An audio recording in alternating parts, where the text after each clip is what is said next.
Hi all, welcome to Free Float. I am Sham and I have Kishan with me.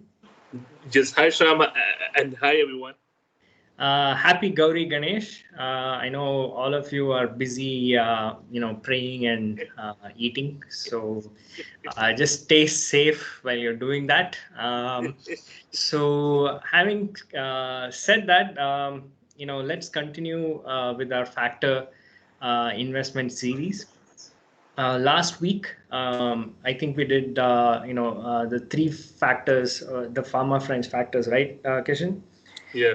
To recap that, it's basically one of the factors is obviously the market factor. And, we will see again and again that the market factor is the biggest factor, that overshadows all the other factors.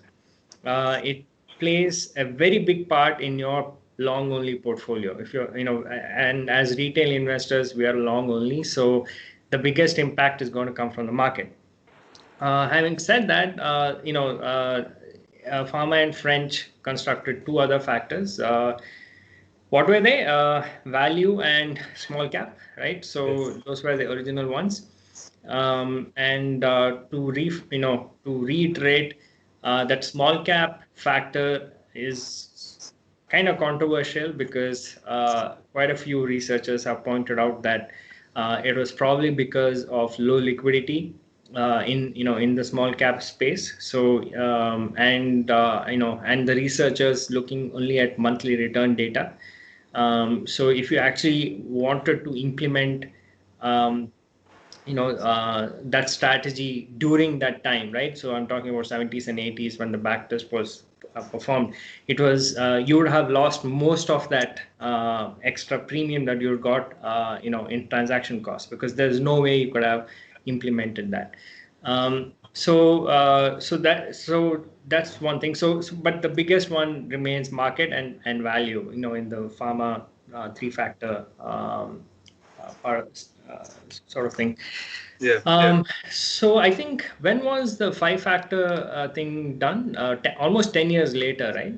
Yeah. So I think 1970 to maybe in the 1980s. Right.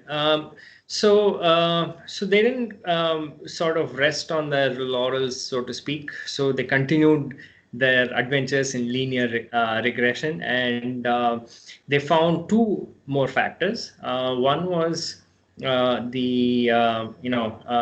idea behind that. You can obviously look up the equation on the post, but the idea behind that is basically companies that have a large asset base, Yeah. in relationship to their profitability.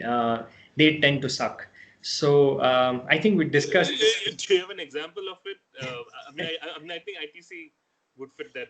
Yeah, definitely. ITC is like a shining example of a company that squandered away its free cash flow into buying, basically empire building, buying fancy assets. But that's Uh, the thing with most conglomerates. I mean, that's where you get the discount. The traditional discount. Right. So, I mean, the problem with I have with ITC is that the management should have known better, because ostensibly they hire from IIMs and all that. So, one of the things they do teach in business school is to focus on your core competency and always bat for the shareholder. And they have done the exact opposite of what they should have done if they took those lessons to heart. So instead of disbursing those cash flows in buybacks and dividends, they went and bought all this nonsense hotels, which is a terrible, terrible business. Yeah. Um, and like, what is the operating profit margin of hotels was something like 5%. Hugely cyclical assets, and well, the consumer thanks them, because where would we be without that ITC gardenia and all that to hang with. Yeah. Uh, but it's a Great thing for terrible the business. city. Great thing for the city and for people, but not great thing for the shareholders. Yeah, absolute worst outcome for shareholders. So, And then, FMCG, they've been trying so hard, trying to sell biscuits. But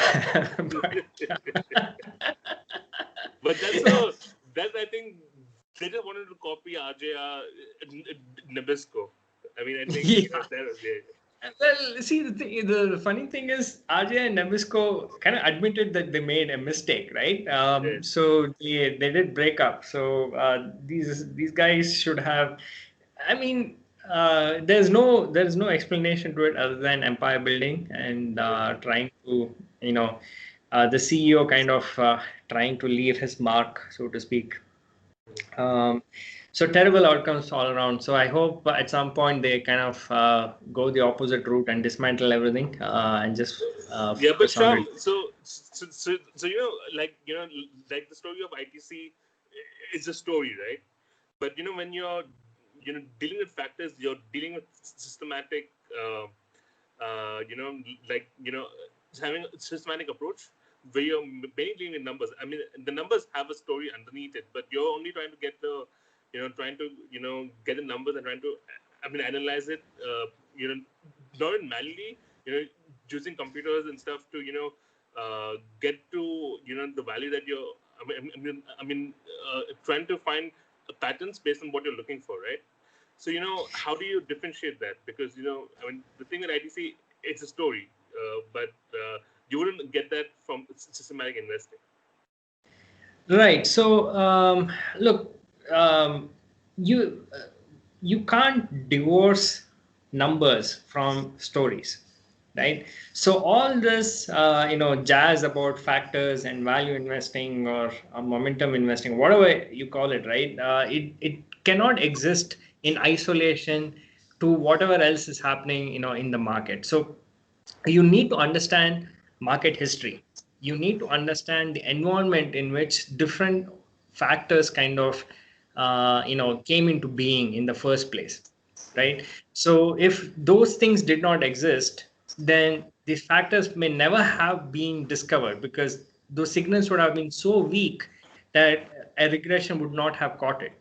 So a case in point is that America went through a full cycle of conglomeration, right? So the whole idea was we will patch together a whole bunch of companies, under one umbrella, and and kind of diversify our cash flows. So that even if one part of the business was doing poorly, the other part would pick up, and then when you aggregate all those cash flows, you can also have lower financing costs. But they went through this whole cycle. So they had all these like hotel companies buying I don't know, fast food companies. Like a whole bunch of things happened. And I think the peak of this, like you mentioned RJR, Nabisco. So RJR, for those who don't know, is Renault's the cigarette company, right? So RJR. So Nabisco was a biscuit company, which and made Oreos. yeah, Which which makes made Oreos. yeah, they still make Oreos. A freaking cigarette company went and bought an Oreo company, and the whole thing was financed by Michael Milken, right? So that was the peak of that whole junk bond fueled, conglomeration cycle. And this was and after this, the whole thing went spectacularly bust. And and Wall Street started the next cycle of breaking up these conglomerates, right? Yes. So what happened during the conglomerations phase was all these independent companies that were focused on a small part, and a small part of the value chain, and excelled at it, right? So focused players got a bid, and they got merged into these conglomerates. So these factors that that we call, like, asset light factors, profitability factors, and all that. So obviously, if you are a small profitable player with a small asset base, you got acquired at a premium.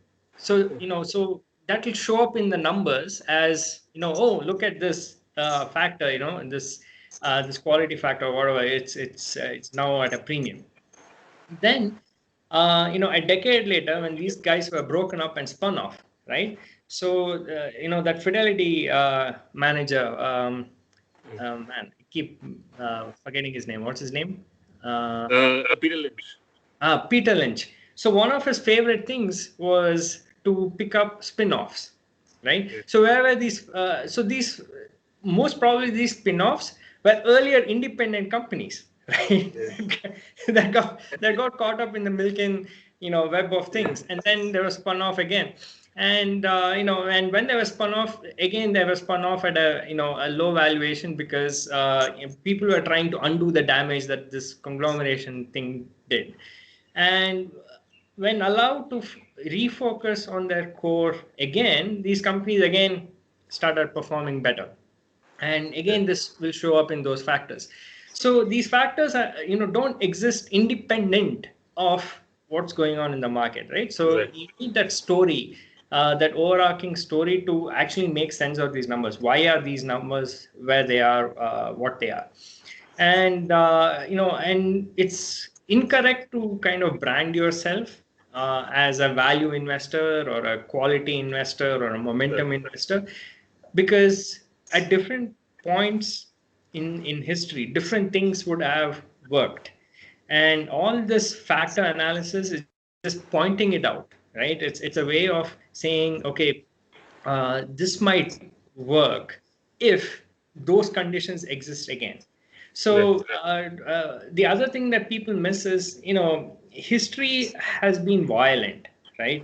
So 1980s, till the 1980s, you had all this. US went through a high, inflation period, which was stomped down by, Walker, and at some point the treasuries had like a 20% coupon and all that, right? So uh, so, so then 1980s saw the Reagan era of dismantling a lot of those laws constraining innovation. They reduced regulations, and they asked.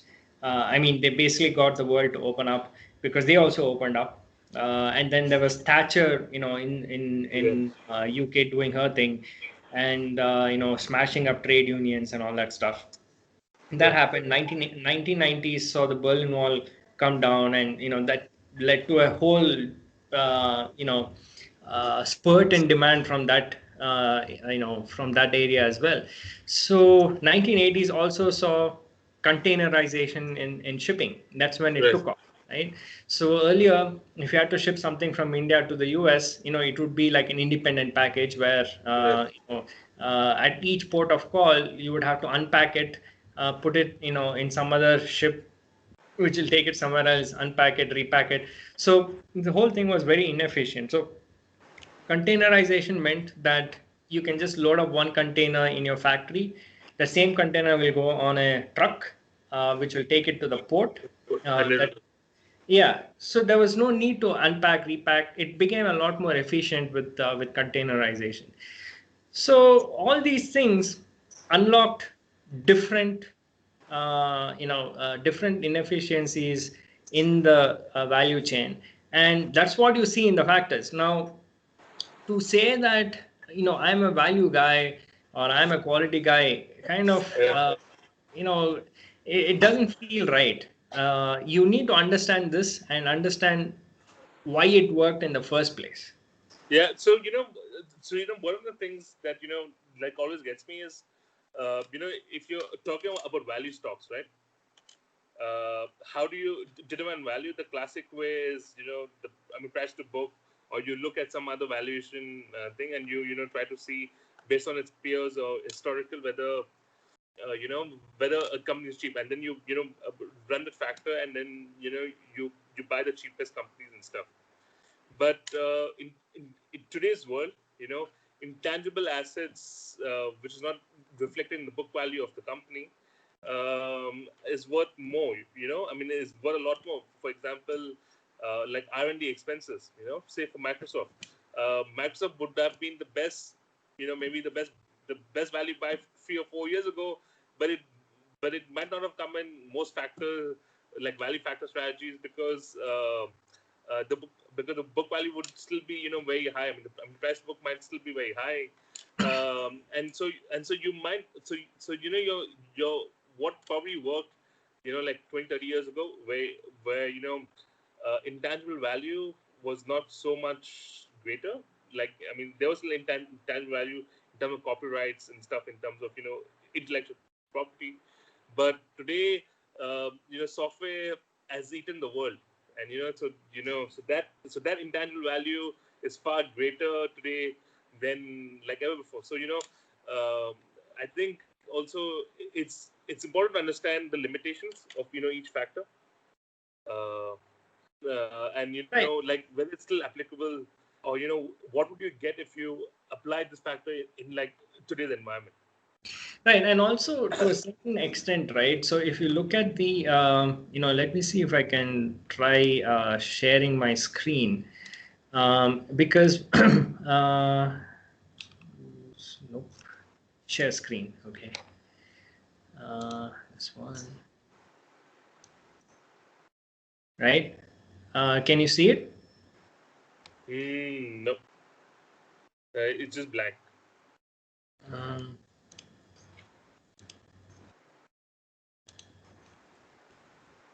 okay, can you see it now? Nah. Okay. So anyway, I've put this chart. It's basically the cumulative, returns of different factors, right? So it helps you visualize, what it is. So, Okay, now I can see it. okay, cool. So what this shows is even if you just took price to book, Yeah. right? It has gone through cycles in the past and it will go through cycles in the future.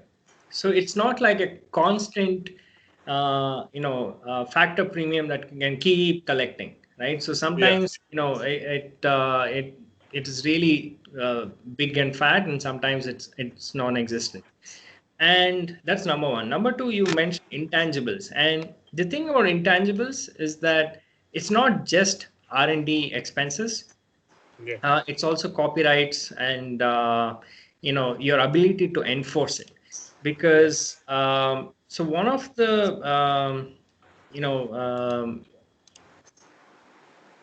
so one of the things I read recently was, because of streaming, right?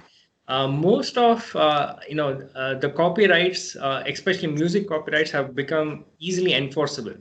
So there's a legit multi-billion-dollar business which goes around buying copyrights of old songs, Yeah. one hit wonders, and there's a tradable market for all these things. So for example, nobody listens to the full album of Bangles anymore, right? So there's like one track which they Right. might listen to when they're streaming, maybe the top 80s playlist or something. Right. And that copyright, 1 cent or something that Spotify makes, has to find its way to that copyright holder. And there are legitimate billion-dollar businesses that go around trading these things. Right. So when you just look at price to book, these things don't even show up, right? So But it's got tremendous value. I mean, in the truest sense of what price to book is meant to mean, it should show up. I mean, so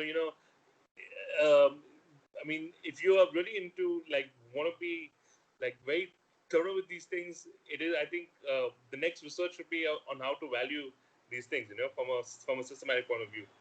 right, and it's so there's obviously that, and the second thing is the way accountants treat R&D expenses, right? It's not capitalized. So I remember reading about whether Flipkart's advertising, right? So Yes. Flipkart tried to capitalize its Exactly. marketing spend, and I think there was a legitimate fight between the IT department and Flipkart, because everybody else expenses it. Yeah. It's something that you pay upfront for. But what Flipkart argued was that without advertising, there would be no Flipkart. So, Yeah. so it's kind of like, you have to capitalize it and amortize it over a period of time. I don't know. So the thing, but the problem is, if you apply the strictest accounting standards, then Yeah. all your R&D expenses, marketing expenses are something that you need to expense right away. You can't capitalize it and say, I'm going to amortize it or depreciate it over a period of time. But the asset that you create out of this R&D expenses, patents and all that, it's hard to value them from a company point of view also. Yeah. So you don't know what a patent is worth unless somebody comes and gives a bid for it, right? Yeah. And but most of these patents try to protect some future cash flow. Yeah. It And I don't know if you read this. There was this investor who was an ophthalmologist, all right, and whose only investment strategy was to was visit, patent filings, like of companies, and that's the only thing he did. I mean, he just invested based on companies. He would just spend a lot of time, going to patents, and he would just invest based on who's finding the most patent stuff, and he made a lot of money. I'm not sure if he's a billionaire, but he made like hundreds of millions of dollars just doing right. fund. Yeah, I mean, it's tricky because patents, one of the models of evaluating patents is treating it as an option to sue. Okay. So not all companies can exercise that option because suing somebody for patent violation is an extremely expensive affair. Yeah. So what most patent holders do is sell it to a middleman who will pool it with other patents, related patents, and sell it as a package to bigger firms. So a lot of these, patents are hard to monetize on a standalone basis. And even when you're like IBM, which has like, I don't know, 100 patent filings every day or something, some ridiculous number of patents they hold, they have not been able to monetize most of it because, most of them don't have any value in the real world. Yeah. So it's kind of like they're building a moat in the sense they're creating an option to sue someone if they do infringe on that particular patent. But if there's no commercial demand for that product or Yeah. whatever that patent protects, then that option value is worth zero. So it's tricky to evaluate it. So what most CFOs do is take a very conservative approach while they're evaluating their own patents, and most of them just ascribe a value of zero to to the patents if there's no immediate cash flow from them. So it becomes tricky. So you may have like 100 different patents, but if they're all useless, then the I mean it's kind of pointless to ascribe any sort of value to them currently. Right. So it's a tricky business. I agree. Right. So the other thing that I wanted to discuss today was, uh, there's a lot of talk about uh, like momentum investing, uh, quality investing, and and low volatility. Yeah. We take these up individually over the next set of free floats. So if you have any questions about what we've discussed so far, please leave us a comment on the email on the newsletter. So if you have any thing else to add, Kishan. No, I think, next week we'll start picking up the factors like individually, trying to go in depth. So I think we can explore some of these things in detail. Okay, cool. So we'll catch you all next week. So happy festivities once again, and stay safe. Bye.